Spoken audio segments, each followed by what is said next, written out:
इन्नल हम्दुलिल्लाहि नहमदुहु व नस्तईनुहु व नस्तगफिरुहु व नऊज़ु बिल्लाहि मिन शुरूरि अनफुसिना व मिन सय्यिआति अअमालिना मन यहदिहिल्लाहु फला मुदिल्ल लहु व मन युद्लिल फला हादिय लहु व अशहदु अल्ला इलाहा इल्लल्लाहु वहदहु ला शरीक लहु व अशहदु अन्न मुहम्मदन अब्दुहु व रसूलुहु अम्मा बाद फ़अऊज़ु बिल्लाहि मिनश शैतानिर रजीम बिस्मिल्लाहिर रहमानिर रहीम या अय्युहल्लज़ीना आमनु कुतिबा अलैकुमुस्सियामु कमा कुतिबा अलल्लज़ीना मिन क़ब्लिकुम लअल्लकुम तत्तक़ून। अल्लाह ताला ने कुरान में फरमाया कि ऐ ईमान वालों, हमने तुम पर रोज़े इसलिए फ़र्ज़ किए हैं जिस तरह तुमसे पहले लोगों पर रोज़े फ़र्ज़ किए थे, लअल्लकुम तत्तक़ून, so that you may become मुत्तक़ीन, गुनाहों से बचने वाले, गुनाहों से अपने आप को दूर करने वाले।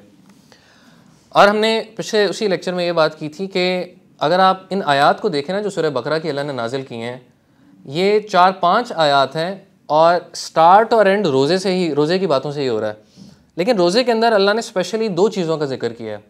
पहले अल्लाह फरमाते हैं कि शहरु रमज़ान अल्लज़ी उन्ज़िला फ़ीहिल क़ुरआन, रमज़ान वो महीना है जिसके अंदर अल्लाह ताला ने किसको नाजिल किया है? कुरान।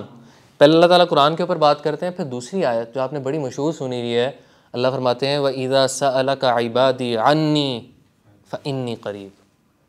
ऐ नबी सल्लल्लाहु अलैहि वसल्लम, जब भी मेरे बंदे आपसे मेरे बारे में पूछें तो आपने क्या कहना है? फ़इन्नी क़रीब। उनको ये जवाब दें कि यकीनन मैं क्या हूँ? मैं करीब हूँ। उजीबु दाअवत दाई इज़ा दान, मैं हर पुकारने वाले की पुकार का जवाब देता हूँ। यहाँ पे अल्लाह ने ना कोई कैटेगराइजेशन नहीं की हुई है। मैं मुसलमानों की पुकार का जवाब दे रहा हूँ, मैं मोमिन बंदों का जवाब दे रहा हूँ, मैं मुत्तकीन की पुकार का जवाब दे रहा हूँ। अल्लाह ने कहा है मेरे बंदे। जो बंदा अपने आप को अल्लाह का बंदा समझता है ना, अल्लाह का बंदा समझ के अपने आप को अल्लाह के सामने पेश करता है, अल्लाह फरमाते हैं फ़इन्नी क़रीब, ऐ बंदों मैं करीब हूँ। उजीबु दाअवत दाई इज़ा दान, जब भी मुझे पुकारोगे। ये भी नहीं कहा कि मैं पुकारने वाली पुकार का जवाब देता हूँ, जुमला ये भी हो सकता था। अल्लाह ने फरमाया उजीबु दाअवत दाई इज़ा दान, जब भी मुझे वो पुकारेगा मैं उसकी पुकार का जवाब दूंगा। हम दोस्त हैं आपस में, कोई रात को आपका बहुत ही कोई जिगरी दोस्त है, रात के 3 बजे आपका फ़ोन बजता है, 1 कॉल आती है, 2 कॉल आती है, 3-4 वाइब्रेशंस होती हैं, पहले आप बंद कर देते हैं, चौथी दफ़ा आप गुस्से में आके उठा ही लेते हैं, यार अल्लाह चलो, या परेशान होकर उठा लेते हैं, अल्लाह खैर करे क्या बात है। तो वो आपको कॉल करके कहता है कि यार कोई बहुत ही ट्रिवियल इशू आपके सामने पेश करता है, यार वो मेरे घर का ताला जो है ना वो बाहर से घर लॉक हो गया, आके दरवाज़ा खुलवा दें। आपकी इस वक्त क्या कैफियत होगी? जानी मैं हाजिर, ये तो नहीं कैफियत होगी ना आपकी। जाएंगे, शायद आपकी दोस्ती अच्छी, आप चले जाएं, लेकिन आपकी कैफियत क्या होगी? एक बोझल सी होगी कि यार रात के 3 बजे मुझे नींद से बेदार किया जा रहा है। और आप गौर करें कि अल्लाह ताला उस रात के पहर में, जिस रात में हम गफलत का शिकार होते हैं, अल्लाह ताला अपनी शान के मुताबिक नुज़ूल फरमा कर बंदे से पूछ रहे होते हैं कि बंदे तुझे कुछ चाहिए, मैं तुझे अता करूँ। तो उलमा इस आयत से ये इस्तदलाल करते हैं कि रमज़ान के अंदर, रमज़ान की इन आयात में इन 2 चीज़ों का ख़ास तौर पर ज़िक्र होना इस बात की निशानी है कि रमज़ान का there is a deep connection of fasting with Quran and दुआ। इन दोनों चीज़ों के साथ दुआ, रमज़ान के साथ इन दोनों चीज़ों का बहुत गहरा ताल्लुक़ है। और आज हम ख़ास तौर पे कुरान, क्योंकि आज हमारा स्कोप नहीं है कि हम कुरान से मुतालिक बात करें, वो एक इन इट सेल्फ एक अलग टॉपिक है। हम इंशाल्लाह आज दुआ को देखेंगे कि दुआ के मुतालिक नंबर 1 के दुआ की सोल क्या है, इम्पोर्टेंस क्या है। एक तो सोल भी पता चलेगी, साथ उसकी एक इम्पोर्टेंस पता चलेगी कि दुआ का रिलीजन के अंदर रोल क्या है, नंबर 1। नंबर 2 हम बात करेंगे कि दुआ के मुझे और आपको बेनिफिट्स क्या हैं।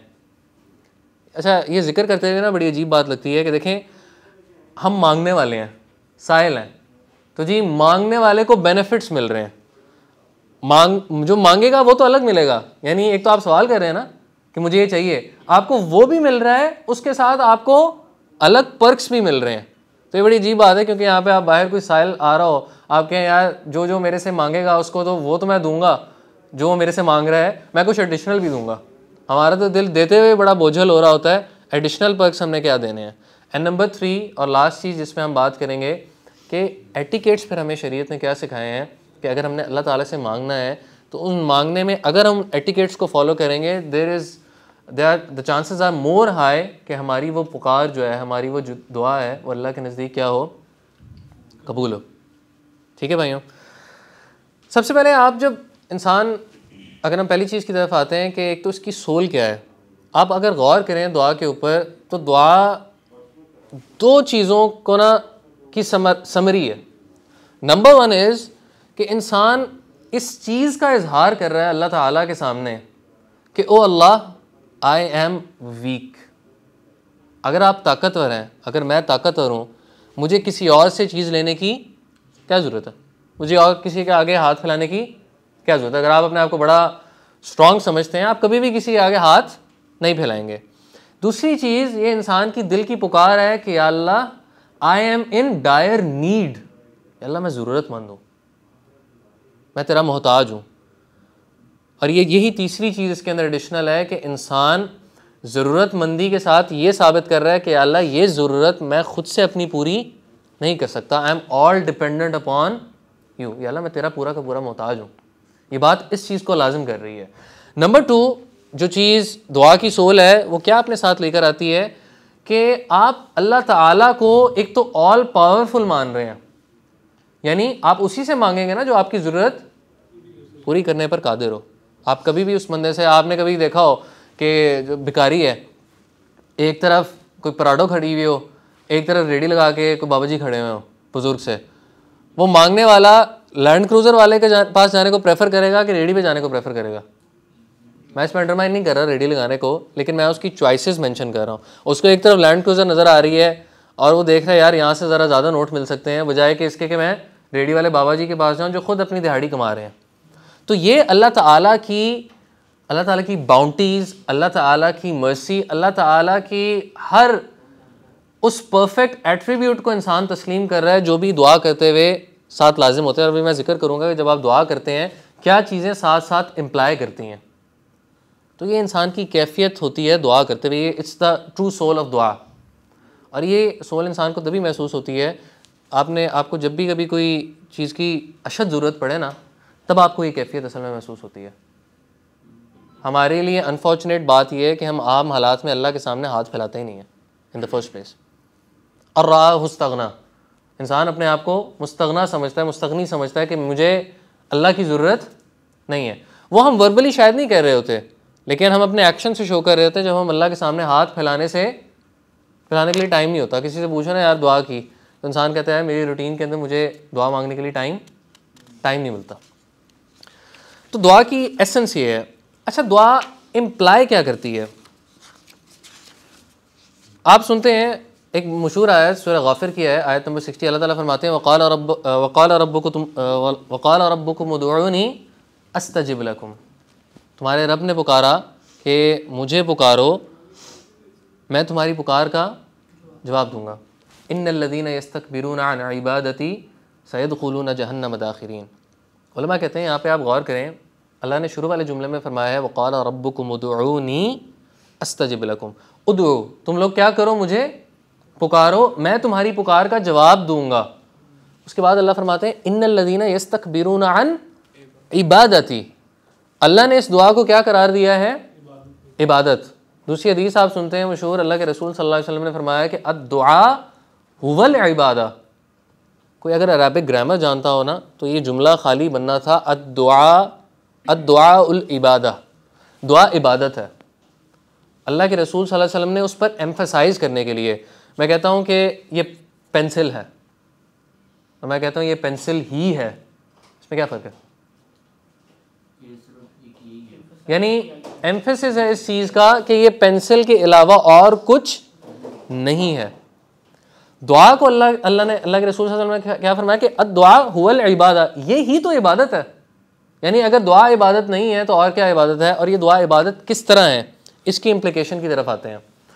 आप जब कभी दुआ के लिए हाथ उठाते हैं या आप दुआ हाथ उठाए बगैर आपके दिल से एक पुकार निकलती है, तो ये ना तीन चीज़ों को नेसेसिटेट कर रही है। तीन चीज़ें।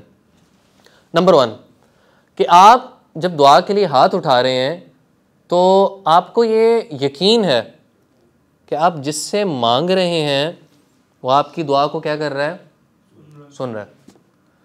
कोई भाई दूसरे कमरे में बैठे हुए हैं, मैं यहाँ से उनको आवाज़ दे रहा हूँ कि कोई भी नाम मैं लेता हूँ जी, हमज़ा, यार मुझे पेंसिल पकड़ा दें। अब हमज़ा यहाँ पे नहीं है, मैं इसी टोन में आवाज़ में बात करता हूँ और मैं बार बार कही जाता हूँ हमज़ा मुझे पेंसिल पकड़ा है, आप क्या समझेंगे कि या तो हमज़ा इधर कहीं पास ही बैठा है या इन भाई को कुछ प्रॉब्लम है, क्योंकि हमज़ा तो इधर है ही नहीं, वो सुन ही नहीं सकता उनको। तो पहली इंप्लीकेशन क्या आ रही है दुआ करने की कि the one you are calling upon is able to hear you. और ये जो अल्लाह की एक सिफ्त है अस्समीअ, जो कि सुनता है। देखें, सुनता मैं भी हूँ, सुनते आप भी हैं, एक अल्लाह की समात है। मेरी और आपकी समात इज़ इम्परफेक्ट, मेरा और आपका सुनना क्या है, इम्परफेक्ट है। अल्लाह की जो समात है इन एवरी एसेंस वो क्या है, परफेक्ट। मेरी समात किस तरह लिमिटेड है, फॉर एग्जांपल यहाँ पर आप जितने लोग बैठे हैं मैं उनकी पुकार सुन सकता हूँ। अगर इस कमरे से कुछ बाहर वाले लोग बात कर रहे हैं, शायद मुझे कुछ बज़स समझ में आए, मुझे उनकी आवाज़ प्रॉपर समझ नहीं आएगी। इसके बजाय अगर मैं रोड से, इस कमरे से बाहर जाके रोड पे चला जाऊँ, रोड पे जो लोग बात कर रहे हैं क्या मुझे उनकी आवाज़ आ रही है, नहीं आ रही, मैं नहीं सुन सकता, ये मेरी लिमिटेशन है।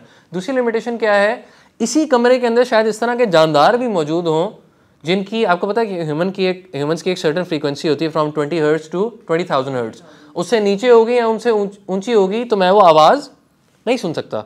तो ये मेरी दूसरी लिमिटेशन है कि इसी कमरे के अंदर शायद इस तरह के जानदार हों जिनकी आवाज़ मैं नहीं सुन सकता। तो ये मेरी इंसानी लिमिटेशन है, अल्लाह ताला की ये लिमिटेशन नहीं है। तीसरी लिमिटेशन यहाँ पे ये है कि मैं फ्रीक्वेंसी भी आप मैच करवा दें, इस कमरे वाले भी लोग बोलने लग जाएं, लेकिन माशाल्लाह से आप सारे हज़रात बोलने लग जाएं। मैं एक सवाल करूँ और उस पर आप सारे जज्बे के साथ, जो कि मुझे उम्मीद है कि आप लोग नहीं बोलेंगे, सारे जज्बे के साथ इकट्ठे बोलने लग जाएं, तो क्या मैं किसी बात को, हर एक की बात को प्रॉपर सुन पाऊंगा, नहीं सुन पाऊंगा। ये थर्ड बैरियर है। फोर्थ बैरियर, यहाँ पे इधर आके कोई चाइनीज़ भाईजान बैठ जाएं और वो शुरू हो जाएं, तो मैं सिर्फ उसके फोनेटिक्स के अलावा कुछ नहीं समझ पाऊंगा कि चूं चूं चां की आवाज़ आ रही है, मुझे ये नहीं पता कि वो कहना क्या चाह रहा है। ऐसे ही है ना। तो ये क्या है, ये मेरी एक लिमिटेशन है। अल्लाह ताला की ज़ात इन सारी लिमिटेशन से पाक बरी है। सोचें, दुनिया में कितने इंसान एक वक्त में एक अल्लाह को पुकार रहे होते हैं, कितने चरिंद परिंद, कितनी मछलियाँ समंदर के अंदर, कितनी चूंटियाँ अपने बिलों के अंदर उस अल्लाह की ज़ात को पुकार रही होती हैं, और अल्लाह ताला इन सारी लिमिटेशन से पाक होकर हर एक की पुकार को सुन रहा होता है। कितनी अजीब, सुभान अल्लाह, गौर करें ना, इंसान गूज़बम्स आते हैं इंसान को, इतनी कमाल समात है अल्लाह की।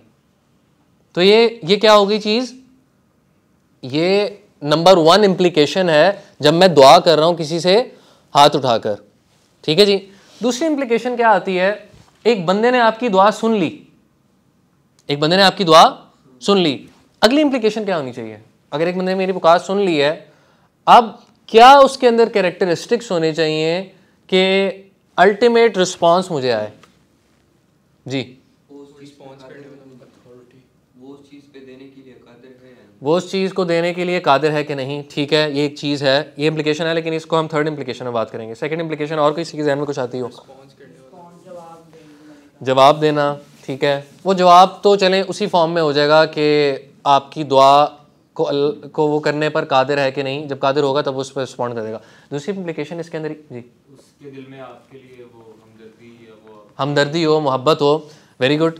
और इसके साथ एक सेकंड इंपॉर्टेंट इम्प्लीकेशन ये आती है, आप जब किसी को पुकार रहे हैं ना, तो वो आपके सर्कमस्टांसेस जानता हो कि क्या ये चीज़ जो बंदा मांग रहा है ये इसके हक़ में बेहतर भी है कि नहीं है। अब देखें, आप गौर करें, आपकी अपनी ज़ात, सिर्फ अपनी ज़ात की एग्जांपल लें, मैं अपनी ज़ात की एग्जांपल लेता हूँ। मैं अल्लाह ताला से एक दुआ करता हूँ, ठीक है, माशाल्लाह आप जिस उम्र में हैं, आप लोग 2 चीज़ों की ख़ास तौर पे दुआएं करेंगे। एक चीज़ होगी शादी और दूसरी चीज़ होगी आप अल्लाह ताला से फाइनेंसेस मांगते हैं कि अल्लाह मेरा कैरियर अच्छा हो जाए, ग्रोथ अच्छी हो जाए। आप ये 2 मेजर चीज़ों का सवाल कर रहे हैं, दुनियावी। मैं भी इस चीज़ पे भी हम बात करेंगे कि हम दुनिया कितनी मांगते हैं, हम आखिरत कितनी मांगते हैं, इस पर भी हम बात करेंगे इंशाल्लाह। तो आप जब ये मांग रहे हैं, क्या आपको पता है कि शादी या जॉब जो इस वक्त आप मांग रहे हैं, या जो सर्टन स्पाउस आप देख रहे हैं, सर्टन नौकरी आप देख रहे हैं, वो आपके लिए बेहतर है कि नहीं? मेरी और आपकी ज़ात को खुद भी नहीं पता कि वो मेरे लिए और आपके लिए बेहतर है कि नहीं बेहतर है। क्यों? मुझे और आपको ये नहीं पता कि मेरे सराउंडिंग्स में जब वो चीज़ें होंगी तब उनकी इम्प्लीकेशंस क्या क्या आएंगी। मेरी मेरी इमोशनल स्ट्रेंथ के ऊपर क्या फ़र्क पड़ेगा, मेरी फ़िज़िकल कैपेबिलिटीज़ के ऊपर क्या उसका असर पड़ेगा, क्या मैं उस जॉब का स्ट्रेस भी बर्दाश्त कर सकता हूँ कि नहीं कर सकता, क्या वो फाइनेंशियल मेरी ज़रूरतें पूरी कर भी सकती है कि नहीं कर सकती, मैं और आप ख़ुद जानने से कासिर हैं। तो कोई और ज़ात क्या बता सकती है? लेकिन वो एक अल्लाह की ज़ात है। सोचें, एक वक्त में इंटायर यूनिवर्स, मेटावर्स, पता नहीं जो जो मखलूक एग्जिस्ट करती है, अल्लाह एक एक के बारे में जानता है कि इसके लिए क्या बेहतर है और इसके लिए क्या बुरा। ये इम्प्लिकेशन है जब आप दुआ करते हैं किसी से। ये दूसरी इम्प्लिकेशन है, यानी वो सुन रहा है, वो सारे सर्कमस्टांसेस जान रहा है। अल्लाह ताला के एक नाम ना फिट होते हैं यहाँ पे समात में, अस्समी, इधर आके अल अलीम, अल हकीम, वो जानने वाला है, वो हकीम है, वो हिकमत वाला, he knows what is better for me and you. और तीसरी और आखिरी इम्प्लिकेशन फिर ये आती है कि जब वो सुन लेगा, जब वो जानता है कि मेरे और आपके लिए अच्छा क्या है बुरा क्या है, अगली इम्प्लिकेशन ये होगी कि वो उसको देने पर कादिर है भी कि नहीं कादिर, या वो चीज़ को आपसे दूर करने पर कादिर है भी या नहीं कादिर। इस कॉन्टेक्स्ट में आप गौर करें, इंसानों में सबसे सुपीरियर बीइंग कौन है जी? आसान जवाब है अंबिया। और अंबिया के अंदर अल्लाह के रसूल सल्लल्लाहु अलैहि वसल्लम से अफजल कोई और ज़ात नहीं है। अल्लाह ताला ने इसी नफ़े और नुकसान, आप जब दुआ करते हैं ना, एक बात ध्यान में रखें, दुआ जब भी आप करते हैं वो सिर्फ दो चीज़ों के इर्द गिर्द घूम रही होती है, चाहे वो दुनिया और आखिरत की आप किसी भी चीज़ की कर रहे हैं। Only two things, either it is a benefit that you want, और either it is a harm जो आप अपने आप से क्या करना चाहते हैं, दूर करना चाहते हैं। इसके अलावा और कोई इसका दुआ का किसी और कैटेगरी में आप फिट नहीं कर सकते। आप कोई भी दुनिया की दुआएं सोचें, कोई एग्जांपल दें जी मुझे, जो मैंने दो एग्जांपल्स दे दी उनके अलावा कोई एग्जांपल दें जी। कोई रियलिस्टिक एग्जांपल। एक बंदा सेहत मांगता है, यार मुझे सेहत चाहिए, क्या वो बेनिफिट मांग रहा है, हार्म से दूरी चाह रहा है? वो बेनिफिट भी मांग रहा है और साथ हार्म दूर करवाना चाह रहा है। एक बंदा बीमार हो गया है, एक बंदे को फॉर एग्जांपल अल्लाह ना करे कोई बीमारी, जुकाम हो गया, एक बंदे को सर दर्द हो रहा है, वो अल्लाह से क्या दुआ करता है, अल्लाह अज़ीबिल बास रब्बन नास, अल्लाह इस नुकसानदेह चीज़ को दूर कर दे। और दुनिया की आप जितनी दुआएं करेंगे, आखिरत की भी आप जितनी दुआएं करते हैं, या तो आप अल्लाह से जन्नत मांगते हैं, जन्नत it's a benefit that you are gaining, और you are warding off harm from you, evil from you, वो आप किससे पनाह मांग रहे हैं जी? जहन्नम से पनाह मांग रहे हैं। इन दो कैटेगरीज के अलावा और किसी चीज़ के अंदर दुआ फिट नहीं होती। तो अल्लाह ताला ने अल्लाह के रसूल सल्लल्लाहु अलैहि वसल्लम से खुद कहलवाया, कुल ला अमलिकु लिनफ्सी नफ़अन वला दर्रन इल्ला माशा अल्लाह। ऐ नबी सल्लल्लाहु अलैहि वसल्लम, आप फरमा दें कि मैं तो अपनी ज़ात के लिए नफ़ा और नुकसान का मालिक नहीं हूँ। वलौ कुन्तु अअलमुल गैब। अब ये जो इम्प्लिकेशन दूसरी हमने पढ़ी थी ना, हिकमत वाली, ठीक है, चीज़ों को जानने वाला, फर्स्ट एंड सेकंड इम्प्लिकेशन, सुनना, समी और अलीम और हकीम। तो अल्लाह ताला आगे फरमाते हैं कि आप कहें वलौ कुन्तु अअलमुल गैब, अगर मैं फ्यूचर जानता होता। फ्यूचर जो लोग जानना चाहते हैं वो क्यों जानना चाहते हैं, बताएं जी? यहाँ बेनिफिट चाहिए या हार्म दूर करना है। तो अल्लाह ताला ने ये तक कहलवाया वलौ कुन्तु अअलमुल गैब, अगर मेरे ऊपर गैब की सारी पर्दे हट चुके होते, आई न्यू द फ्यूचर, तो क्या होता, लस्तक्सरतु मिनल खैर, मैं सारे बेनिफिट्स जमा कर लेता, वमा मस्सनी अस्सू, मुझे कोई नुकसान ना होता। लेकिन ये ताकत अल्लाह ने मुझे नहीं दी। इसकी एग्जांपल ताइफ आपके सामने है। अगर अल्लाह के रसूल सल्लल्लाहु अलैहि वसल्लम को पता होता कि ताइफ में मेरे साथ ये सलूक होना है, कि अल्लाह के रसूल सल्लल्लाहु अलैहि वसल्लम विलिंगली जाते? ओहद के दिन आप सल्लल्लाहु अलैहि वसल्लम को पता होता कि मैं बाहर निकलूंगा और मेरे चचा जान को शहीद कर दिया जाएगा, उनकी बॉडी को म्यूटिलेट कर दिया जाएगा, कि आप सल्लल्लाहु अलैहि वसल्लम दिल की रजा से जाते बाहर? कोई भी ना जाते बाहर। अगर आप सल्लल्लाहु अलैहि वसल्लम को पता होता कल की खबरों का, हज़रत आयशा पे जब तोहमत लगाई गई थी कि आप 30 दिन परेशानी का शिकार होते, नहीं होते। सो दुआ ये सारी चीज़ें इम्प्लाई कर रहा है। इस बात पे मैंने थोड़ा टाइम इसलिए लगाया ताकि आपको समझ आ जाए कि दुआ नेसेसिटेट क्या करती है, ताकि आपको समझ आ जाए अद्दुआ हुवल इबादा, दुआ इज़ वर्शिप। मैं दुआ की सिर्फ एक आधी एग्जांपल्स दूंगा, फिर आगे हम बेनिफिट्स पे बात करेंगे। कुरान की आयत भरी पड़ी हुई है, यानी ये इन इटसेल्फ अगर आप अद्दुआ हुवल इबादा खोल लेना तो आप इस पर पूरी वर्कशॉप्स करवा सकते हैं, कुरान, सिर्फ कुरान की आयत से। मैं दो आयतें आपके सामने कोट करूँगा। अल्लाह ताला फरमाते हैं सूरह अनाम के अंदर, दोनों ये जो दोनों जगहों से मैं पढ़ रहा हूँ आयत, सूरह अनाम की आयत है। अल्लाह फरमाते हैं अऊज़ु बिल्लाहि मिनश शैतानिर रजीम, कुल अरायतकुम अताकुम अज़ाबुल्लाहि औ अततकुमुस्साअ। ए नबी सल्लल्लाहु अलैहि वसल्लम, आप फरमाएं कि अगर तुम्हारे पास अजाब आ जाए अल्लाह का, ओ अततकुमुस्साअ, या क़यामत आ जाए, अगैरुल्लाहि तदऊना इन कुंतुम सादिकीन, क्या तुम अल्लाह के अलावा किसी और को पुकारोगे अगर तुम सच्चे हो। यानी दो एक्सट्रीम केसेस है ना, या तो क़यामत आ गई या तो अजाब आ गया अल्लाह का, तुम अल्लाह के अलावा किसी और को पुकारोगे। अल्लाह ने खुद ही जवाब दिया, बल्कि नहीं, इय्याहु तदऊना, तुम सिर्फ और सिर्फ अल्लाह को पुकारोगे। फयक्शिफु मा तदऊना इलैहि इन शाअ व तंसऊना मा तुशरिकून, और अगर अल्लाह चाहेगा तो वो मुश्किल को दूर कर देगा। व तंसऊना, और तुम उस वक्त भूल जाओगे, किनको भूल जाओगे, मा तुशरिकून, जिनको तुम अल्लाह के साथ दुआ में शरीक करते हो। यानी अल्लाह को छोड़ के जिनके अलावा जिनको तुम पुकारते हो, तुम उन सबको क्या कर जाओगे, भूल जाओगे। और आखिरी पार्ट आयत जिसके बाद हम इससे आगे इंशाल्लाह मूव ऑन करेंगे, अल्लाह फरमाते हैं, बहुत खूबसूरत आयत है, कुल मन युनज्जीकुम मिन ज़ुलुमातिल बर्रि वल बहर, ए नबी सल्लल्लाहु अलैहि वसल्लम आप इनसे पूछिए, मन युनज्जीकुम, तुम्हें निजात कौन देता है, ज़ुलुमातिल बर्रि वल बहर, ज़मीन की, अगर मैं इसको थोड़ा पैराफ्रेज कर दूँ कि ज़मीन की मुश्किलों से, ज़मीन के अंधेरों से और पानी के अंधेरों से। आपको पता है अभी भी अगर आप मुझे नहीं लगता कि शायद हम में से अक्सरियत है किसी ने भी बाय सी ट्रैवल किया हो। किसी ने ट्रैवल किया हुआ, किसी ने जहाज़ से ट्रैवल किया हुआ, उस पर भी ऐसे एग्जांपल अच्छी फिट हो सकती है कि जहाज़ पे भी जब आप ट्रैवल कर रहे होते हैं, हल्का सा कोई टर्बुलेंस आ जाए ना, और वो टर्बुलेंस थोड़ी तेज़ हो जाए, या पायलट अनाउंस कर दे कि जी एक इमरजेंसी हो गई, टेक्निकल फ्लॉ हो गया जिसकी वजह से हमें लैंडिंग करनी पड़ रही है, तो आप सब भूल जाएंगे। आप जी ज़लज़ले के टाइम सारे कलमा पढ़ के बाहर निकल रहे होते हैं। तो ये हमने एक्सपीरियंस किया हुआ है। अल्लाह फरमाते हैं, मन युनज्जीकुम मिन ज़ुलुमातिल बर्रि वल बहर, तुम्हें खुश्की और तरी के अंधेरों से निजात कौन देता है, यानी इन मुश्किलात, इन डिफ़िकल्ट सर्कमस्टांसिस में कौन निजात देता है, तदऊनहु तदर्रुअन व खुफिया, तुम अल्लाह को पुकार रहे होते हो दो कैफियत के साथ, एक गिड़गिड़ाते हुए, तदर्रुअन गिड़गिड़ा रहे हैं अल्लाह के सामने इंसान, खुफिया, और आहिस्ता आहिस्ता छुप छुप के सिसक के इंसान अल्लाह को पुकार रहा है। और क्या कह रहा है, लाइन अनजाना, है अल्लाह अगर तूने हमें निजात दे दी, यानी इस मुसीबत से निजात दे दी, मिन हादिही लनकूनन्ना मिनश शाकिरीन, अल्लाह तूने अगर निजात दे दी ना, मैं शुक्रगुजार हूँगा, I will be thankful to you. अल्लाह फरमाते हैं, कुलिल्लाहु युनज्जीकुम मिनहा, अल्लाह ही है जो तुम्हें इससे भी निजात देता है, व मिन कुल्ली करबिन, यहाँ पे ना अरबी ग्रामर जो जानते हैं, यहाँ पे नकिरा टर्म इस्तेमाल हो रही है। अल्लाह फरमा रहे हैं, मिन कुल्ली करबिन, from every sort of pain difficulty, तुम्हें कौन निजात दे रहा है, अल्लाह का। मुझे एक बात बताएं, एक सबसे डिफ़िकल्ट सर्कमस्टांस में आप अल्लाह को पुकार रहे हैं, डिफ़िकल्ट सर्कमस्टांस में आपको और कोई नहीं याद आ रहा, या अल्लाह तू ही है बचा ले। मुझे बताएं, जब आप सबसे डिफ़िकल्ट सर्कमस्टांस में उसको पुकार रहे हैं, क्या उससे छोटी चीज़ें करना उसके लिए नामुमकिन है? उससे छोटी में आप बिलूला किसको पुकारेंगे, किसको पुकारेंगे जी, अल्लाह को छोड़ के किसी और को पुकारेंगे, अल्लाह ही को पुकारेंगे। तो दुआ जो है इस लिहाज से इज एसेंस, इन एसेंस क्या है, इट इज़ वर्शिप। तो अगर ये इंसान को समझ आ जाए ना, तो इंसान के लिए बड़ी चीज़ें आसान हो जाती हैं। सेकंड चीज़ आज जिस पे हम बात करेंगे, दैट इज़ बेनिफिट्स ऑफ दुआ। कि एक तो है जी, हम जब दुआ कर रहे हैं, मैं वो चीज़ हासिल कर रहा हूँ, या नफ़ा हासिल कर रहा हूँ, या नुकसान दूर करवा रहा हूँ। इसके अलावा अलग पर्क्स हैं जो कि मुझे अल्लाह ताला की तरफ से मिलने हैं।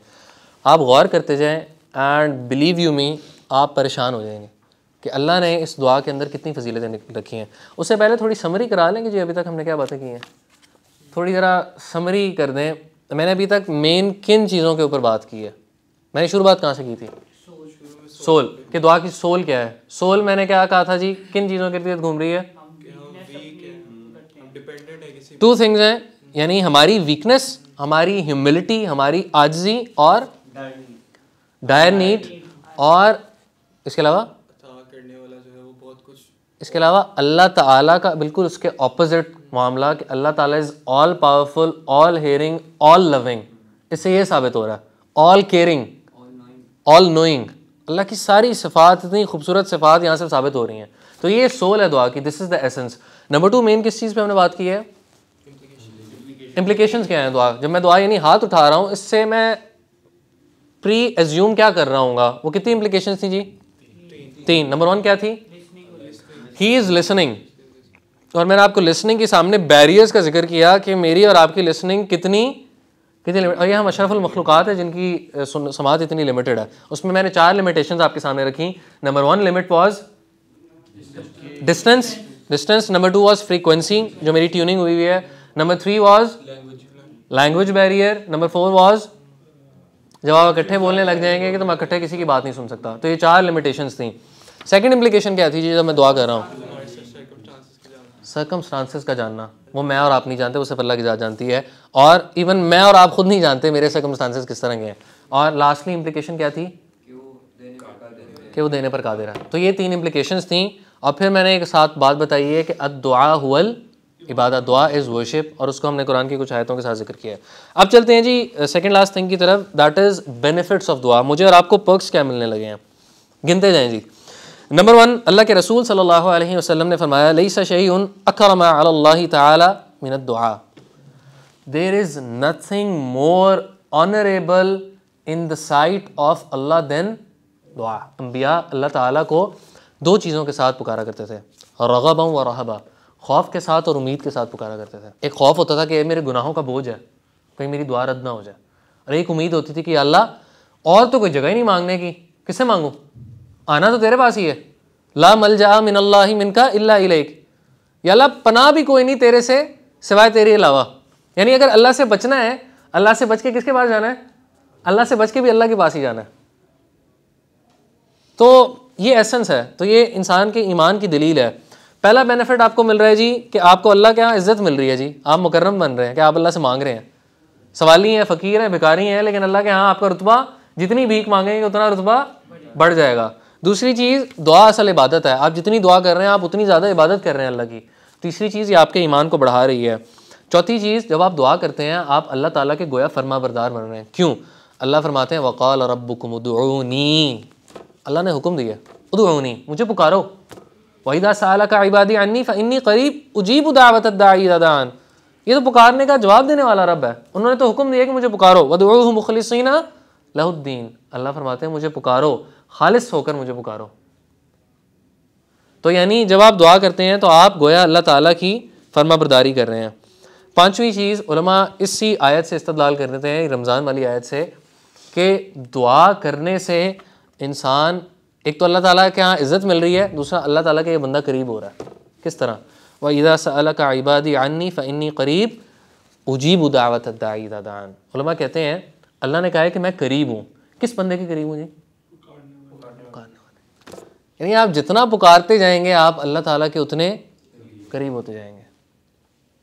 कौन है वो मुसलमान जो कहेगा यार मुझे अल्लाह का कुर्ब नहीं चाहिए? कोई बंदा इस तरह का नहीं है।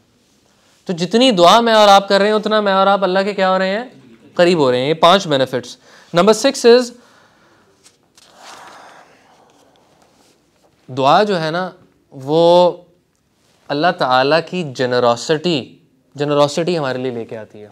अल्लाह के रसूल सल्लल्लाहु अलैहि वसल्लम ने फरमाया कि इदा तमन्ना अहदुकुम फलयुक्सिर, तुम में से जब भी कोई मांगे ना तो थोड़ी बहुत दुआ ना करे, फलयुक्सिर, बढ़ बढ़ के दुआएं करे। हम तो क्या दुआ करते हैं दुनिया के मामले में, या अल्लाह प्राडो मिल जाए, अच्छा प्राडो मिल गई, या अल्लाह ऑडी मिल जाए, ऑडी मिल गई, कोई दुआ करेगा BMW मिल जाए, BMW मिल गई, कोई कहेगा जी रोल्स रॉयस मिल जाए।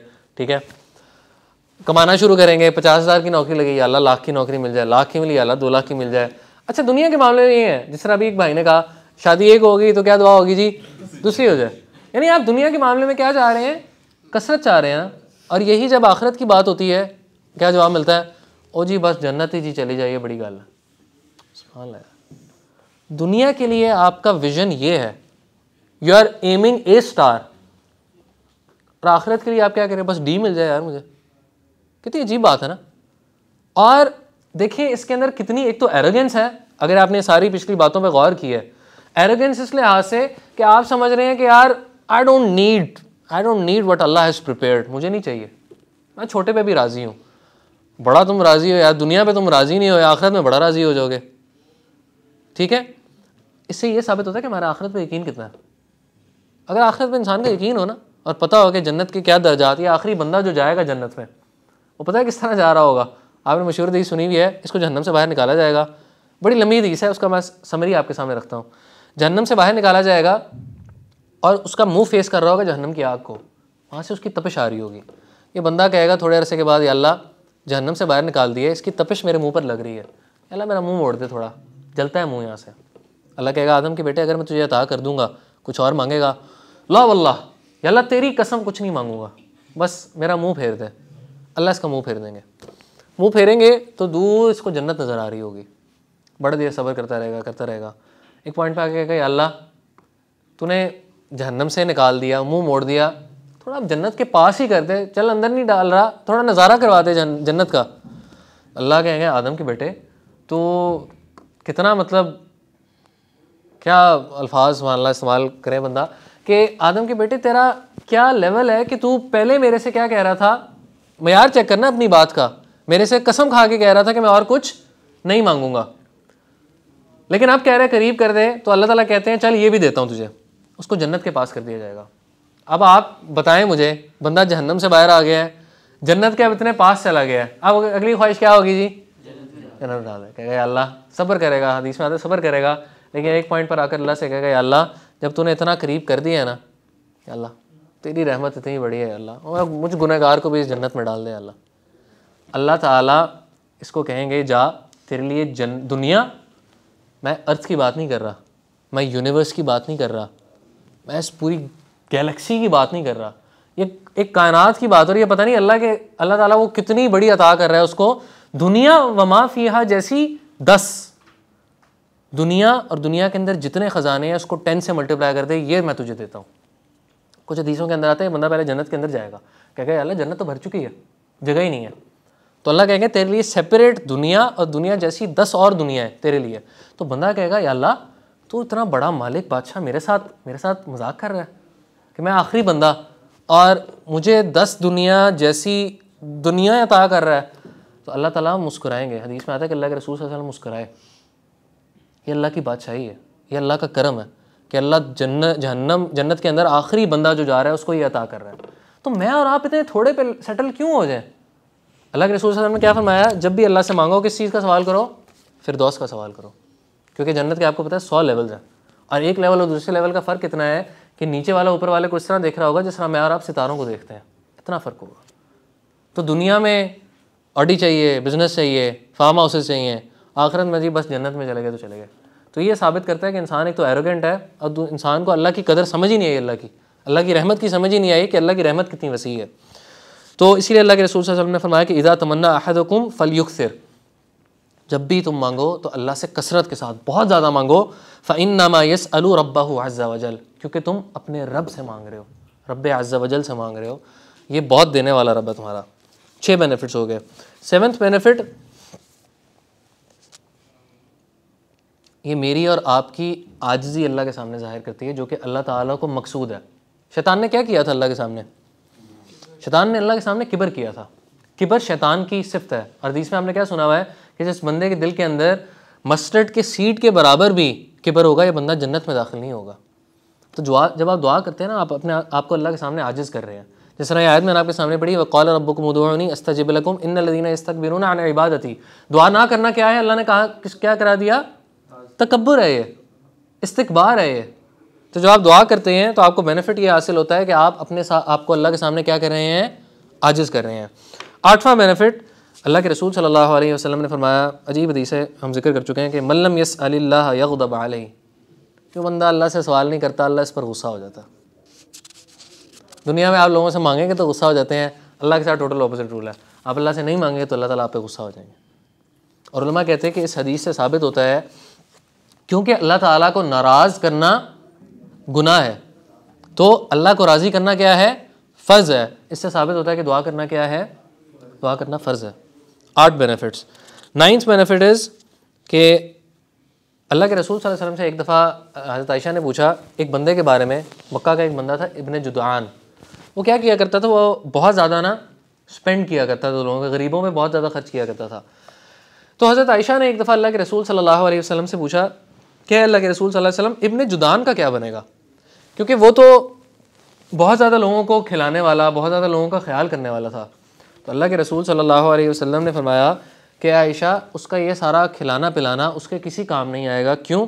क्योंकि उसने एक दफ़ा भी ये नहीं कहा ए अल्लाह क़यामत के दिन मुझे माफ़ कर दे। उलमा यहाँ से दलील निकालते हैं कि यानी एक दफ़ा भी अगर किसी इंसान ने अल्लाह को ये कह दिया या अल्लाह मुझे माफ़ कर दे, तो ये एक दफ़ा भी माफ़ करना क़यामत के दिन उसके लिए हुज्जत बन सकती है कि अल्लाह उस एक कहने की वजह से इस बंदे को जहन्नम की आग से क्या कर देगा? अल्लाह माफ़ करने पर कादिर है। कितनी बड़ी बात है कि ये बंदा एक दफ़ा मांग ले और वो ही एक दफ़ा कबूल हो जाए। अल्लाह कहे कि जा मेरे बंदे, मैंने तुझे माफ़ किया। आपने मशहूर वाक़या सुना हुआ है कि जब फ़िरौन गर्क हो रहा था तो क्या किया था जिब्रील अलैहिस्सलाम ने? उसके मुंह में मिट्टी डालने लगे थे कि ये ना हो कि यहाँ पे सच्ची तौबा करता हो और अल्लाह की रहमत जोश में आ जाए। कुछ लोग यहाँ पे आके वो फिर अलग डिबेट छेड़ लेते हैं कि जी कि जिब्रील की वजह से फ़िरौन ने इस्लाम कबूल नहीं किया, तो वो हमारी एक डिबेट नहीं है, वो एक अलग टॉपिक है टोटली। लेकिन मैं यहाँ से आपको बताने ये चाह रहा हूँ कि जिब्रील अलैहिस्सलाम को किस चीज़ का एहसास था? अल्लाह ताला की, अल्लाह को पता था कि जिब्रील अलैहिस्सलाम को पता था अल्लाह की रहमत अगर जोश में आ गई। ये वो फ़िरौन है जिसने कहा था क़ाला अना रब्बुकुमुल आला, मैं तुम्हारा रब हूँ। मुझे बताएं, मैं और आप कोई बड़े गुनाहगार, अल्लाह माफ़ करे। जितने बड़े गुनाहगार हो जाएं, हम इस पल्ले के तो नहीं पहुँचे, अल्लाह माफ़ करे। अल्लाह कभी इसके दूर भी भटकाए ना किसी इंसान को। तो इससे बड़े गुनहगार मैं और आप नहीं हो सकते। एक दफ़ा माफ़ी मांग के तो देखें मैं और आप अल्लाह से। तो यहाँ तक अल्लाह ताला की रहमत है दुआ के ज़रिए। अल्लाह के रसूल सल्लल्लाहु अलैहि वसल्लम ने फरमाया 10th बेनिफिट कि जो बंदा दुआ नहीं करता he is the most lazy person. ये सबसे ज़्यादा जिसे कहते हैं ना काहिल बंदा है। मुझे आप बताएं, अच्छा बड़ी अजीब बात है, अब ये वो इबादत है, गौर कीजिएगा, जो कि आपको और मुझे अल्लाह ताला के सबसे क्या कर रही है? करीब। आपको और मुझे अल्लाह के यहाँ रुतबा दे रही है। लेकिन अगर आप गौर करें इसमें एफर्ट कितनी लगती है। नमाज का एफर्ट गौर करें, एफर्ट लगता है? एफर्ट लगता है ना यार। वज़ू करने के लिए जाना है, सर्दियों में वज़ू करना है, और वैसे भी नमाज़ पढ़ने में एक एफर्ट लगता है। नींदें कुर्बान करनी है, अपना बिजनेस साइड पर करना है, रोज़े में मेहनत लगती है, एफर्ट लगता है, बहुत अच्छा खासा एफर्ट लगता है। हज में एफर्ट लगता है, ठीक है। और अगर आप ज़कात भी दे रहे हैं, ज़कात कमाने, अगर आप माल उसके लिए पहले कमा रहे हैं, क्या कर रहे हैं आप? एफर्ट कर रहे हैं। और ज़कात के मुस्तहिकीन को भी अगर आपने हकीकतन ढूंढना है तो आप उसके लिए क्या करते हैं? एफर्ट। तो वहाँ एक ऐसी, और इन लोगों के लिए, इन इबादत के लिए टाइम भी है। यानी ये नहीं है कि मैं और आप अभी ग़ुरूब आफ्ताब अंदर जा रहे हैं और मैं और आप कोई भी नमाज़ बिठा के शुरू हो जाए कोई भी नमाज़ पढ़ना, इनके लिए वक्त मुकर्रर है। एक बंदा जी मुहर्रम में चला जाए, मैं जी हज करने चला हूँ, ठीक है, तो वो हज सीज़न नहीं है भाई। इन इबादत का वक्त है और इन इबादत के अंदर मुशक्क़त है। दुआ के लिए ना कोई वक्त लेना है अल्लाह से, ना कोई अपॉइंटमेंट है, ना कोई मुशक्क़त है। कितनी मुशक्क़त है भाई जान, हाथ उठा के अल्लाह के सामने कहना है अल्लाह मुझे दे दे। जो बंदा इसको भी एफर्ट समझता है ना, इसीलिए ये हदीस है कि जो बंदा अल्लाह से दुआ नहीं करता he is the most lazy person. इतनी बड़ी इबादत, इतना बड़ा अजर, हालांकि एफर्ट कुछ भी नहीं है, फिर भी इंसान ना करे तो ये इंसान की सुस्ती की दलील है, बहुत बड़ी दलील है। और मैं आपको हकीकतन बताऊं, मैं और आप इस नेमत से महरूम है लगता है। कितने मुसलमान हैं जो डेली बेसिस पे अल्लाह से सुबह शाम दुआएं करते हैं, या दिन का एक टाइम रखते हैं कोने में बैठकर मुनाजात करने का। ये मैं छोटे से छोटे तबके से लेके बड़े से बड़े तबकों की बात कर रहा हूँ। इवन वो लोग जो अपने आप को दीन के साथ मुंसलिक करार देते हैं कि यार मेरा दीन की तरफ रुझान है, ठीक है, मैं प्रैक्टिस करता हूँ रिलीजन को, ये लोग भी दिन के अंदर कितनी दुआएं करते हैं अल्लाह ताला के सामने, कितनी दफ़ा गिड़गिड़ाते हैं अल्लाह के सामने। ये चीज़ मेरी और आपकी ज़िंदगी से गायब है। 11th बेनिफिट इज़, अजीब बात, ये बहुत खूबसूरत हदीस है दुआ से रिलेटेड। अल्लाह के रसूल सल्लल्लाहु अलैहि वसल्लम ने फरमाया हुआ है कि कोई इस तरह की चीज़ नहीं, आपने सुनी हुई है, जो कि कदर को भी टाल देती है, एक्सेप्ट फॉर दुआ। यानी एक बंदे के नसीब में फ़रिश्तों को अल्लाह ने भेजा है बताकर कि क्या आनी है? मुसीबत आनी है। ये बंदा खलूस के साथ दुआ करता है, अल्लाह ताला वापस हुक्म देते हैं कि मुसीबत अब इसके ऊपर नहीं आनी। क्यों? क्योंकि इसने क्या किया? सुभान अल्लाह। अल्लाह के रसूल सल्लल्लाहु अलैहि वसल्लम ने फरमाया कि ला युरद्दुल क़दरा इल्ला दुआ, कदर को कोई चीज़ नहीं टाल सकती एक्सेप्ट फॉर दुआ।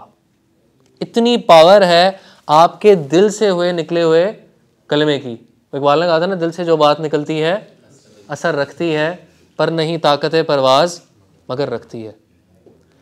तो दिल से जो आपकी पुकार अल्लाह ताला के सामने निकलेगी ना, ऐसा हो नहीं सकता कि वो कबूल ना हो, और उसका असर इतना होगा कि अल्लाह आपके कहने पर कदर को भी बदल सकते हैं, आपकी मुसीबत को टाल सकते हैं। बहुत बड़ी बात है। इसी तरह अल्लाह के रसूल सल्लल्लाहु अलैहि वसल्लम ने इसी कदर के बारे में फरमाया कि इन्ना दुआ यनफ़उ मिम्मा नज़ला व मिम्मा लम यंज़िल फ़अलैकुम इबादल्लाहि बिद्दुआ। दुआ जो चीज़ें हो चुकी हैं उसमें भी आपकी मदद करती है, और जो आने वाली हैं उसमें भी क्या करेगी? मदद करेगी। फ़अलैकुम बिद्दुआ, फ़अलैकुम इबादल्लाहि बिद्दुआ, अल्लाह के बंदों दुआ को लाजिम पकड़ो, लाजमी तौर पर दुआ किया करो। अब देखें अल्लाह ने दुआ फ़र्ज़ नहीं की। यहाँ से ना हमारा ये साइकोलॉजी भी इंसान की ज़ाहिर होती है। जो इबादतें, मैं दीनदार लोगों की खास तौर पर बात करूँ जिनका दीन की तरफ रुझान है, वो चीज़ें तो कर लेते हैं, ठीक है जी, फ़र्ज़ नमाज़ें पढ़नी रोज़ की, लेकिन दुआ क्योंकि अल्लाह ने फ़र्ज़ नहीं की, हालांकि इतनी फजीलत वाली चीज़ है।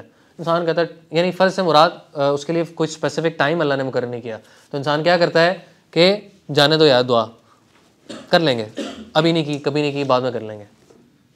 तो ये इंसान की उसको भी शो करता है कि दीनदार होने के बावजूद शैतान हमें क्या करवाता है, इतनी बड़ी फजीलत से दूर करवाता है, महरूम करवा देता है। इसके अलावा और भी फजीलतें हैं, मैं 2-3 जिक्र करता हूँ और इंशाल्लाह इसको फिर आगे चल के कंक्लूड करते हैं, टाइम काफ़ी ज़्यादा हो रहा है। अल्लाह के रसूल सल्लल्लाहु अलैहि वसल्लम ने फरमाया, ये एक आखिरी फजीलत चलें आपके सामने 12वीं जिक्र करता हूँ, और ये फजीलत इतनी बड़ी फजीलत है कि आप परेशान हो जाएंगे।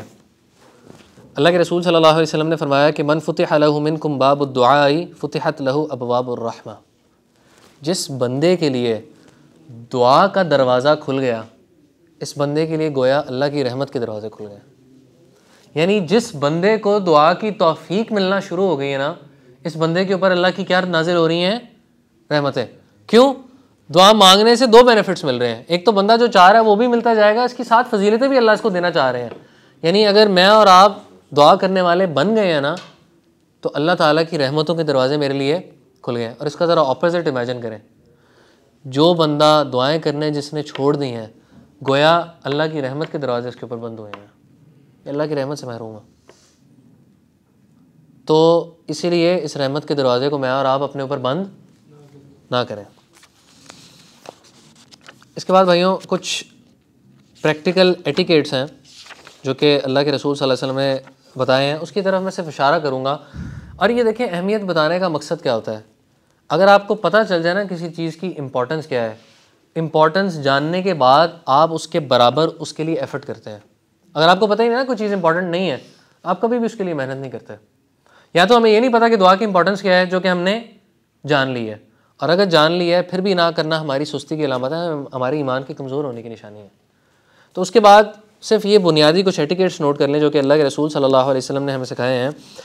अल्लाह के रसूल सल्लल्लाहु अलैहि वसल्लम ने सिखाया है कि जब भी इंसान दुआ करे, शुरू में अल्लाह ताला की तारीफ़ बयान करे और अल्लाह के रसूल सल्लल्लाहु अलैहि वसल्लम के ऊपर दरूद भेजे। कुछ हदीसों में यहाँ तक आता है कि जो बंदा अल्लाह के रसूल सल्लल्लाहु अलैहि वसल्लम के ऊपर दरूद नहीं भेजता, उसकी दुआ आसमान दुनिया से ऊपर नहीं जाती। अल्लाह ताला उसको अपने पास आने से क्या कर देते हैं, मना, रुकवा दिया जाता है उसको।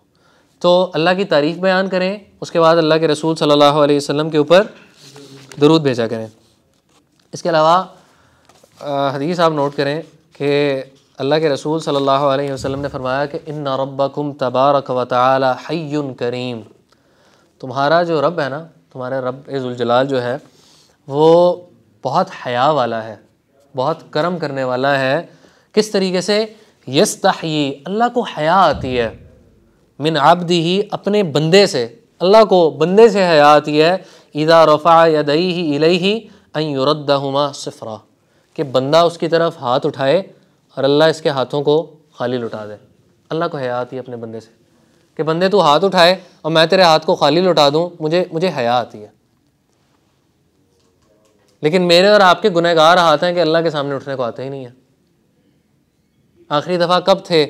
जब तन्हाइयों में बैठ के मेरे और आपके हाथ इस तरह उठे हो अल्लाह के सामने कि अल्लाह मुझे अता कर, जैसे तेरा फजल चाहता हूँ, दुनिया और आखिरत की खैरें चाहता हूँ। तो दूसरे मैनर्स ये हैं कि अल्लाह ताला के सामने इंसान क्या करे, हाथ उठाए। तीसरी चीज़, हदीस में आता है कि अल्लाह के रसूल सल्लल्लाहु अलैहि वसल्लम किबला रुख होकर भी दुआ किया करते थे। उलमा कहते हैं किबला रुख होकर दुआ करना दुआ की मकबूलियत में से एक चीज़ है जो कि दुआ को कबूल करवाती है। तो जब भी दुआ करें कोशिश करें कि किबला रुख होकर, ये नहीं कि फ़र्ज़ है, लेकिन इट इज़ रिकमेंडेड कि अगर आप किबला रुख होकर दुआ करेंगे तो आपकी दुआ के ज़्यादा चांसेस हैं क्या होने के, कबूल होने के। नंबर 4 इज़, इंसान अल्लाह के सामने गिड़गिड़ाए, रोए। यानी रोना इंसान की क्या साबित कर रहा है, जो हमने बिल्कुल शुरू में बात की थी, उस सोल की में से एक चीज़ की तरफ इशारा कर रहा है। आपके डेस्टिट्यूट होने की, आपके फ़कीर मोहताज होने की अल्लाह के सामने इजहार कर रहा है। जब इंसान रो पड़ता है ना कि अल्लाह, सोचे एक तो अल्लाह को सिर्फ हाथ उठाने पे हया आ रही है, सोचे इंसान के जब आंसू गिरते होंगे अल्लाह के सामने, तब आपको क्या लगता है कि अल्लाह दुआ बंदे की रद्द करता होगा? हाथ उठाने पर अल्लाह ताला को हया आती है तो इंसान के आंसू ज़ारो कतार गिरते होंगे कि अल्लाह मेरी तौबा, तो अल्लाह अपने बंदे की तरफ कितनी शफकत फरमाते होंगे। तो ये 4 तरीके। इसके बाद अल्लाह ताला से 5वीं चीज़, अच्छी एक्सपेक्टेशन रखना। ये बहुत बड़ी चीज़ है। अल्लाह के रसूल सल्लल्लाहु अलैहि वसल्लम ने फरमाया, अना इंदा ज़न्नि अब्दी बी, मैं अपने बंदे के गुमान के हिसाब से होता हूँ।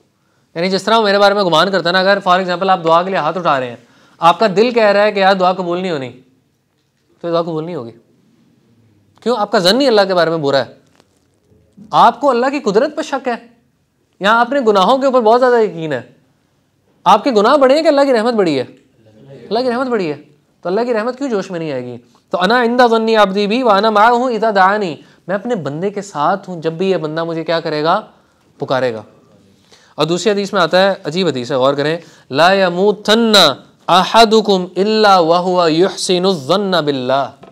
अल्लाह के रसूल सल्लल्लाहु अलैहि वसल्लम ने फरमाया, तुम में से किसी को भी मौत ना आए इस हालत में कि तुम अल्लाह से अच्छा गुमान ना रखते हो। मुझे बताएं, मौत का वक्त मुझे और आपको पता है? नहीं पता। यानी बाय डिफ़ॉल्ट हर वक्त क्या कंडीशन होनी चाहिए? अल्लाह से अच्छी उम्मीद होनी चाहिए। और मैं और आप डिप्रेशन का शिकार होते हैं, हर वक्त नेगेटिव सोचें। अल्लाह के रसूल सल्लल्लाहु अलैहि वसल्लम ने इतनी बड़ी बात की। और कुछ रवायात में गालिबन आता है कि यह हदीस आप सल्लल्लाहु अलैहि वसल्लम के मर्ग वफ़ात के अरसे में है। जब आप सल्लल्लाहु अलैहि वसल्लम की वफ़ात का अरसा आ रहा था, उस अरसे में आप सल्लल्लाहु अलैहि वसल्लम ने फरमाया, ला यमूतन्ना अहदुकुम इल्ला व हुवा युहसिनुज़्ज़न्न बिल्लाह, तुम में से किसी को मौत ना आए एक्सेप्ट दैट तुम अल्लाह से अच्छी उम्मीद रखते हो। ये कैसे हो सकता है तुम अल्लाह से अच्छी उम्मीद ना रखो? अल्लाह की रहमत इतनी वसी है। और यहाँ तक उलमा फरमाते हैं, इमाम शौकानी फरमाते हैं कि whoever expects good from him will be showered with his good। जो बंदा अल्लाह से अच्छे की उम्मीद रखता है, अल्लाह उस पर अच्छा ही मामला करता है। and will be shown his beautiful generosity, और वो अल्लाह ताला की हकीकी जो रहमत है ना, वो देखेगा कि अल्लाह किस तरह नवाजता है अपने बंदे को। but he who is not like that will not be treated in this manner। लेकिन जो बंदा अल्लाह ताला से अच्छी उम्मीद नहीं रखता ना, इसके साथ ये वाला मामला भी नहीं किया जाएगा। फिर जब आप अल्लाह से अच्छी उम्मीद नहीं रखते तो अल्लाह ताला आपको क्या अता करेंगे? एक और हदीस में आता है ना कि हदीस के अल्फाज इस वक्त मेरे जहन में नहीं आ रहे कि उदुल्लाह व अंतुम मूक़िनूना बिल इजाबा औ कमा क़ाला नबी सल्लल्लाहु अलैहि वसल्लम, अल्लाह को पुकारो इस कैफियत के साथ कि तुम्हें सर्टेन हो अल्लाह मेरी पुकार का जवाब देगा। देखें, अगर अल्लाह ने आपकी पुकार का जवाब देना ही ना होता तो क्या अल्लाह ताला मुझे और आपको तौफीक देते हाथ उठाने की भी? ये हाथ उठाने की तौफीक भी इस बात की दलील है कि अल्लाह ताला चाहते हैं कि अल्लाह आपको क्या करें? नवाजें। आप लोग यहाँ पे आए हैं, मैं यहाँ पे बैठा हूँ, मुझे बताने के लिए पढ़ने की तौफीक हुई, यानी मेरा ये जन अच्छा जन होना चाहिए कि अल्लाह मुझे पढ़ने की तौफीक ही तूने इसलिए दी है क्योंकि तू चाहता है कि तू मुझे नवाजे। आप लोग आज यहाँ पे आए इसलिए कि अल्लाह चाहते हैं कि अल्लाह आपको नवाजें। तो फिर कितनी बड़ी महरूमी है कि जानने के बावजूद भी मैं और आप अल्लाह के सामने हाथ ही ना फैलाएं, हम वापस अपनी दुनियाओं के अंदर मसरूफ़ हो जाएं। कोई ये नहीं कह रहा गार के अंदर जाके आप कोनों में बैठ के दुआ करें, कमरे में चले जाएं यार, 5 मिनट लगा लें, दुआ तो करें, अल्लाह के सामने बातें तो करें। और मेरे ख्याल से इतनी बातें हैं मेरे और आपके लिए to take away with us. मैं आपको एक बात बताऊँ भाइयों, मैं हमेशा जब भी लेक्चर देता हूँ मैं हमेशा ये बात कहता हूँ कि देखें, मेरी बात का कोई असर हो या ना हो, जो अल्लाह की कोई एक बात, अल्लाह के रसूल सल्लल्लाहु अलैहि वसल्लम की कोई एक बात आप यहाँ से ले जाए ना और उसके ऊपर मैं और आप अमल करने लग जाएं, ये मेरे लिए और आपके लिए बहुत सी चीज़ों से बहुत अफजल है, बहुत बेहतर है। क्योंकि अल्लाह के रसूल सल्लल्लाहु अलैहि वसल्लम क्या दुआ किया करते थे? अल्लाहुम्मा यसअलुका इल्मन नाफ़िआ, ऐसा इल्म दे अल्लाह जो मुझे बेनिफिट दे। ऐसे इल्म का क्या फ़ायदा है कि इल्म पता भी लग गया और उसका मुझे अल्टीमेटली बेनिफिट भी कुछ भी ना हुआ। तो भाइयों, आज से आगाज़ करें, दिन का एक टाइम मुकर्रर करें, दिन का रूटीन आपको और मुझे अपनी अपनी पता है, एक टाइम रखें रूटीन का जिसमें मैं और आप तन्हाई में बैठ के अल्लाह ताला के सामने जाके बातें किया करें। उलमा यहाँ तक फरमाते हैं, इब्नुल क़य्यिम रहमतुल्लाह फरमाते हैं कि एक बंदे पर अल्लाह मुसीबत लेके आते हैं। जब मुसीबत आती है ना, गौर कीजिएगा, इस पैराबल के साथ मैं बात ख़त्म करूँगा कि इब्नुल क़य्यिम फरमाते हैं कि बंदे के ऊपर मुसीबत आती है, जब मुसीबत आती है ना, इससे पहले बंदा दुआएं नहीं करता होता, मुसीबत आती है, ये बंदा दुआएं करना शुरू करता है। अब जब ये दुआएं करना शुरू करता है तो इसको दुआएं करने में मज़ा आना शुरू होता है, इसको लज्जत महसूस होती है कि मैं अकेले में बैठता हूँ, अल्लाह के सामने मुनाजात करता हूँ, रोता हूँ, गिड़गिड़ाता हूँ, मेरा दिल हल्का होता है, मुझे बड़ी खुशी होती है। और फिर मुझे इंतज़ार होता है कि अगला कब टाइम आएगा कि मैं दोबारा किसी किनारे पर जाकर, कोने में जाकर अल्लाह के सामने फिर से दुआओं में हाथ उठाऊँगा, दुआएँ मांगूँगा। यहाँ तक कि इब्न क़य्यिम फरमाते हैं ये बंदा दुआएं करने लगता है, बढ़ती जाती हैं दुआएं, अल्लाह से मोहब्बत बढ़ती जाती है, करीब होता जाता है। यहाँ तक कि अगर इसको वो चीज़ मिल भी जाए ना, इसकी ख्वाहिश होती है कि ये चीज़ अभी ना मिले, इसमें और ताख़ीर हो जाए ताकि मैं अल्लाह ताला से और दुआएं करूँ, और ये जो लज्जत मुझे आती है ना अल्लाह ताला से दुआएं करने की, ये मेरी लज्जत में और इजाफा हो, मेरा अल्लाह ताला के साथ रिश्ता और ज़्यादा मजबूत हो। तो वो कहते हैं उसको दुआ मिलने पर वो लज्जत महसूस नहीं होती जो लज्जत उसको अल्लाह ताला के साथ बातें करने में महसूस होती है। तो ये अल्लाह ताला के साथ एक कन्वर्सेशन है। अल्लाह ताला से दुआ है कि अल्लाह ताला मुझे और आपको दुआ का सही मानों में हक़ अदा करने की तौफ़ीक दे। अल्लाह के रसूल सल्लल्लाहु अलैहि वसल्लम ने, अल्लाह ताला ने जितने इसके फ़वाइद ज़िक्र किए हैं वो सारे अपनी झोली में समेटने की तौफ़ीक दे मुझे और आपको। और अल्लाह ताला कोई मेरी और आपकी ज़िंदगी का ऐसा दिन ना आने दे कि जिस दिन मैं और आप अल्लाह के सामने हाथ उठाकर गिड़गिड़ाएं ना, अपनी मुनाजात पेश ना करें, और अल्लाह ताला ये रहमत का दरवाज़ा मेरे और आप पर कभी भी बंद ना करे। जो भी खैर थी इसमें वो अल्लाह ताला की तरफ से थी, जो भी शर था मेरी किसी बात के अंदर वो मेरी तरफ से था और शैतान की तरफ से था। अल्लाह और उसके रसूल सल्लल्लाहु अलैहि वसल्लम इससे बरी हैं। सुब्हानकल्लाहुम्मा व बिहम्दिक अशहदु अल्ला इलाहा इल्ला अंत अस्तगफिरुका व अतूबु इलैक। अस्सलामु अलैकुम व रहमतुल्लाहि व बरकातुहू।